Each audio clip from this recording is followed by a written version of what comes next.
세상은 언제나 치열하다. 누구나 인생에 변곡점이 있을 것이다. 성공으로 향하는 변곡점이 있을 것이고 절망으로 가는 변곡점이 있을 것이다. 그 골의 깊이가 클수록 성취감과 절망감이 클 것이다. 나의 경우엔 그 편차가 크지 않았다. 부단히 노력하여 성공한 적도 없고 과감하게 도전하여 절망한 적도 없다. 꿈은 있었지만 이루기 위해 노력하려 하지 않았고 그랬기에 실패의 좌절도 없었다. 절망이래봐야 연초에 다이어리에 적은 것들을 믿음의 연초에 똑같이 적고 있는 나를 바라보며 한심하다고 한탄한 정도다. 그랬던 내가 꿈을 이루기 위해 나이 50에 직장을 퇴사하고 오로지 공부에만 몰두하고 있다. 그리고 난 이런 나의 현실을 아마도 무척 뻗대고 싶었는지 모르겠다. 나 이렇게 열심히 하고 있다고 관심 좀 가져달라고. 여전히 나는 한심하다. 오늘로 사방 5m 공간에서 도전을 시작한 지 3개월이 되었다. 그 좁은 공간에 영향이었을까? 아니면 50세라는 나이의 압박감 때문이었을까? 100일 프로젝트를 25일 진행하며 내가 엄청 큰 고난을 겪고 있는 것처럼 느끼며 무진장 치열하게 살고 있다고 생각했다. 오늘도 아침 기온을 확인하기 위해 눈을 뜨자마자 일기예보를 보니 비가 온다는 예보다. 창문을 열어보니 비가 약간 내렸다.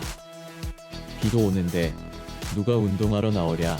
나는 비가 와도 운동을 한다 하며 뿌듯함을 가슴 가득 안고 보림천을 향해 나섰다. 건물 앞을 나서자 버스 승강장에 사람들이 버스를 기다리고 있었다. 곧 버스가 왔고 사람들은 버스 안으로 올라탔다. 그들을 보니 나의 뿌듯함은 단데 없어졌다. 나는 그저 체중 감량이라는 자기만족을 위한 운동을 하려고 나서는 길이었다. 하지만 저 사람들은 본인의 아니면 가족의 삶을 위해 나보다 더 부지런하게 치열한 하루를 시작하고 있었다. 오히려 나의 하루는 그나마 편안한 하루라는 생각이 들었다. 공부하는 것 외엔 먹고 운동하는 것이 다인 하루를 살며 왜 그렇게 유세를 떨었나 싶었다.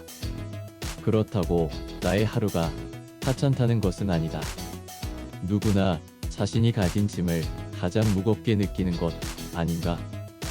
버스가 떠나가고 나는 다시 길을 걸었다. 빗방울이 이슬처럼 내렸다. 아침 운동을 하다 보면 여러 부류의 사람들을 만난다. 오늘따라 그들이 새롭게 보였다. 스쳐가는 사람들이지만 그들은 그들 나름대로의 치열한 하루를 맞이하고 있다는 생각이 들어서였다. 저 사람들은 어떤 사정이 있어서 보림천을 뛰고 걷고 운동하고 있는 것일까?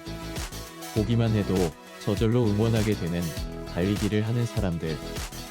출근 복장으로 보림철로를 바삐 걷는 부지런한 사람들. 그리고 자기 관리를 하는 듯 운동기구를 즐겨하는 낯이 익은 사람들. 어쩌면 저 사람들 중엔 운동이 중독인 사람들도 있을 것이다. 그래, 저마다의 사정이 있을 것이다. 내가 보림천을 걷게 된 그 사정처럼. 오늘은 비도 내리는데 안양천을 뛰는 사람의 뒷모습을 눈에서 멀어질 때까지 보았다. 저 사람도 나처럼 스스로의 삶에 집중하고 열정을 다해 뛰고 있는 것이리라. 그저 깨달았다. 나의 오늘이 치열하듯이 다른 사람들의 오늘도 그러할 것이다.